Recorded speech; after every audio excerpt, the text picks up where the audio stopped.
Chaque voyage commence par un pas qui nous mène vers des destinations inconnues. Une aventure de l'âme, de l'esprit et du corps, un pèlerinage holistique. Commencez votre marche avec Dieu.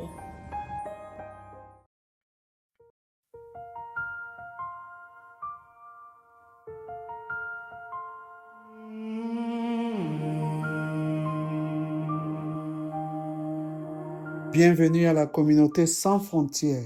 Aujourd'hui, nous réfléchissons à un chemin simple mais profondément humain. L'anxiété n'est pas peur. Le médecin te dit, ton cas n'a plus d'issue. L'anxiété n'est pas un manque de foi.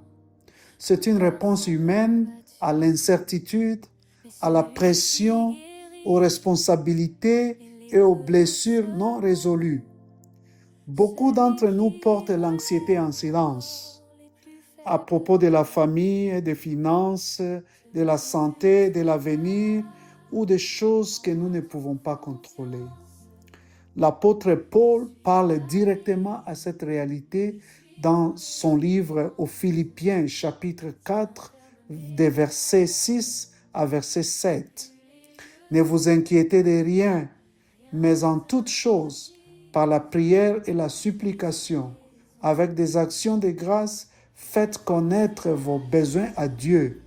Et la paix de Dieu, qui surpasse toute intelligence, gardera vos cœurs et vos pensées en Jésus-Christ. Remarquez ce que Paul ne dit pas. Il ne dit pas « ignorez votre anxiété ». Il ne dit pas « ayez honte de votre anxiété ».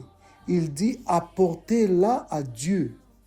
Ici, la prière n'est pas un déni. La prière est un déplacement. Elle consiste à déplacer l'anxiété de votre poitrine vers les mains de Dieu.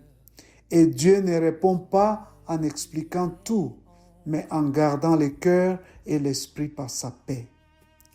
Jésus reprend cette sagesse dans l'évangile de Matthieu, chapitre 6, verset 34.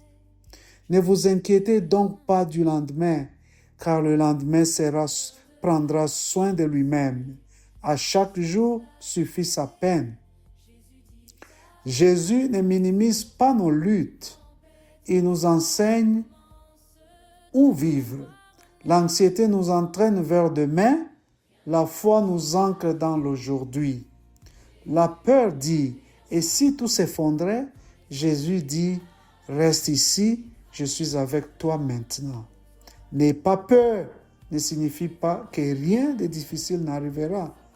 Cela signifie que vous ferez face à ce qui arrive seul. Dans notre communauté sans frontières, nous croyons profondément que vous pouvez être anxieux et fidèle. Vous pouvez avoir peur et être courageux. Vous pouvez vous sentir dépassé et être néanmoins porté par Dieu. Alors aujourd'hui, prenez une respiration, nommez ce qui vous inquiète, offrez-le honnêtement à Dieu et recevez cette vérité. La paix de Dieu n'est pas fragile. Elle veille sur vous même lorsque vos pensées sont brillantes. Quand le ciel part, les verdicts chanceux. Merci d'avoir écouté la communauté sans frontières, là où la foi rencontre la vie réelle sans peur. Jésus, le roi des rois, quand les hommes déclarent la fin, lui trace un chemin pour toi. Rien n'est impossible à Dieu.